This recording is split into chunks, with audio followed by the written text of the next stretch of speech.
Hey everyone, Georgie here with Ukraine Matters. Today is going to be a very special and important video because it's going to be influencing your life and the life of your relatives and friends. So please share this video further, it's very important. It was supposed to be a regular map update about the situation in Ukraine. However, a much bigger news dropped that we must talk about. On the 14th of October 2024, on the official level, it has now been confirmed that North Korea is sending in combat troops to participate in the invasion of Ukraine. This has very long-lasting consequences, both for the war in Ukraine, for Ukraine in general, but more importantly, it's a very problematic scenario for everyone in Europe and allies of Europe.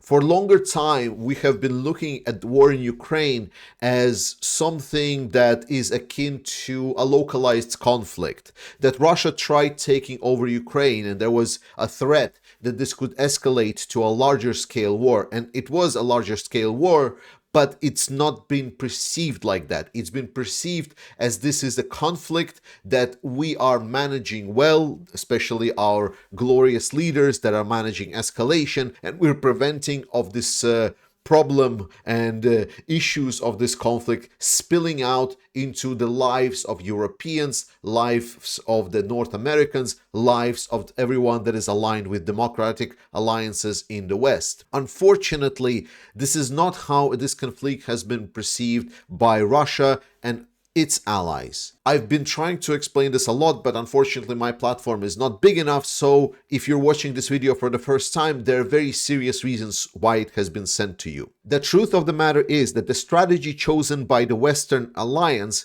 has now officially failed. All the attempts to trying to drip feed Ukraine with weapons instead of supplying all of the equipment and bulk, instead of heavily investing into Ukrainian victory, we invested in slow simmering of the conflict, making sure that over time Russia is experiencing pain, and at some point Putin is going to realize the futility of his efforts and fall back. But this is not how this is going, and this is not how it's developing, because as of today, we can now officially state that North Korea is invading a European nation.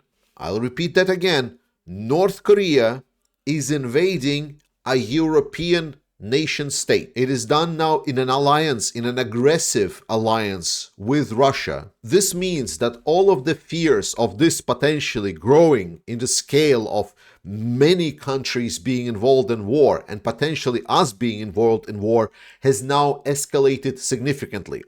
As of right now, we are standing at a crossroads. Ukraine is gonna have serious problems with the support of the North Koreans. Russians have been attacking for this whole year and they have been exhausting their forces, and this is going to be the immediate effect that we will see. So it's been kind of understood that Russia really need some kind of manpower. They are really struggling recruiting new soldiers in the Russian military. It has been seen extensively by the constantly growing first sign bonuses that have been growing exponentially. And therefore, Russia could not really sustain the losses that could not replenish the losses that they have been sustaining in Ukraine. Now, with the North Korean forces, the immediate effect is that Russia can continue being on offensive while also preparing some of their own forces, even with a slower rate of supplies of the Russians on its own. Moreover, it's going to bring a big problem for the front line, where Ukrainians don't know where to expect these maybe additional 10, 15, 20,000 North Korean troops that will just come in and try to break the front line in a certain direction. This can cause serious issues. The crossroads we are finding ourselves at right now is very clear.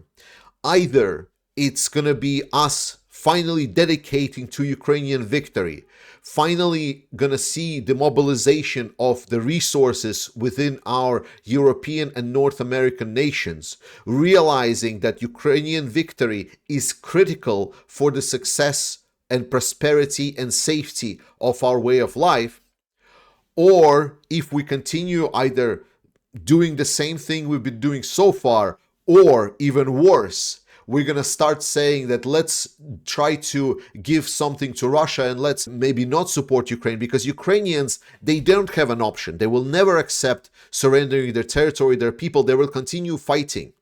But they will continue fighting and they will lose, because without increased support, it's going to be very problematic for Ukrainians to really put itself against two militarized countries. And then we're going to find ourselves in a world where once Ukraine has lost, not only it's going to be an aggressive alliance, redrawing the map in Europe, attacking peaceful nations that never done anything to them.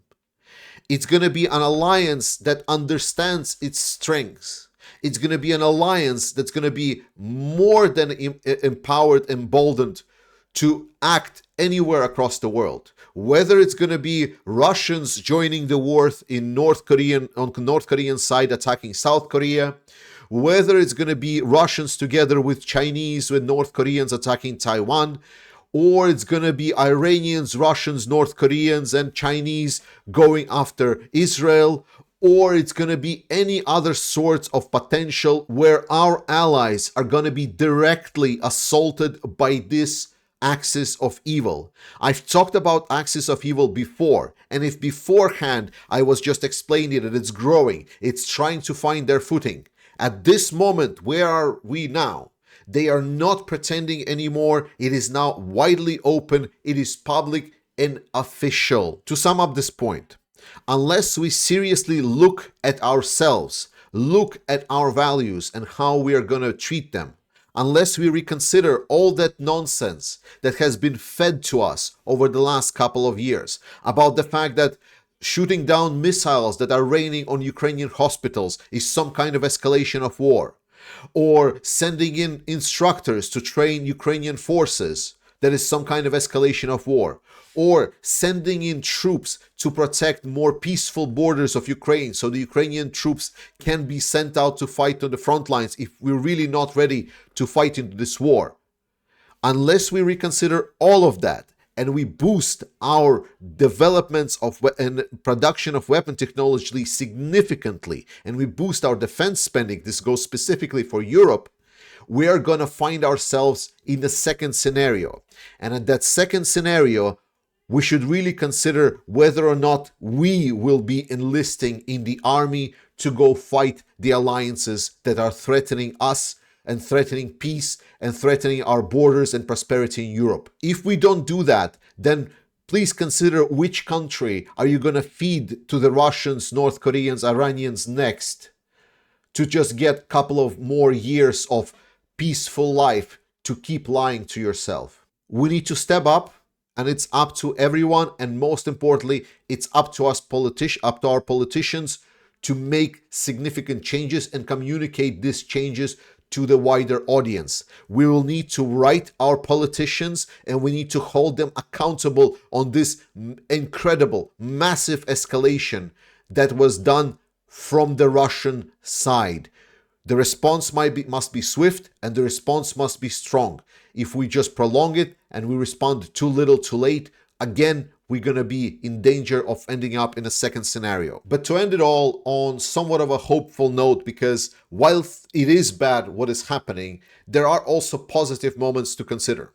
The moment number one is that North Korean troops are untested.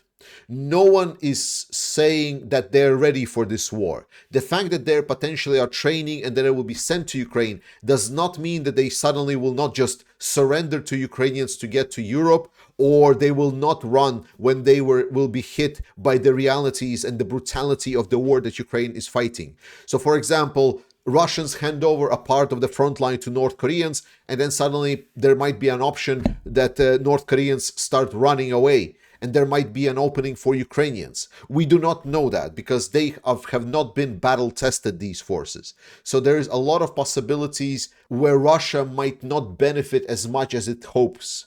And we should never expel them, but again, we should be prepared for the most negative scenario. And secondly, I am very happy to report that the European Union more and more understands their issues. we in Europe, we have a lot of money, immense amounts of money, and we must supply that money to where it's working the best. And right now, it is in Ukraine. So I'm really glad that while we are struggling due to regulations, due to expenses on starting our own production in the European Union, boost our own output of weapons and equipment, I'm really happy to see that more and more countries are investing in opening factories and weapons and ammunition production in Ukraine where the costs are low and there is a dedicated will to actually do that, so the regulation is kinder to these type of companies. The light at the end of the tunnel is there, but we need to stop floundering around. We need to consider where we find ourselves, that we're being surrounded by the darkness, and that there is a lot of very greedy people with a lot of missiles and artillery shells that would be glad to just see Ukraine fall and then move on to the next European state. So I call on everyone to do what they can to reach out to politicians. We must do it to protect our own future, our friends, our kids. Trust in Ukrainian armed forces. I love you. Slava Ukraini, and I see you next time.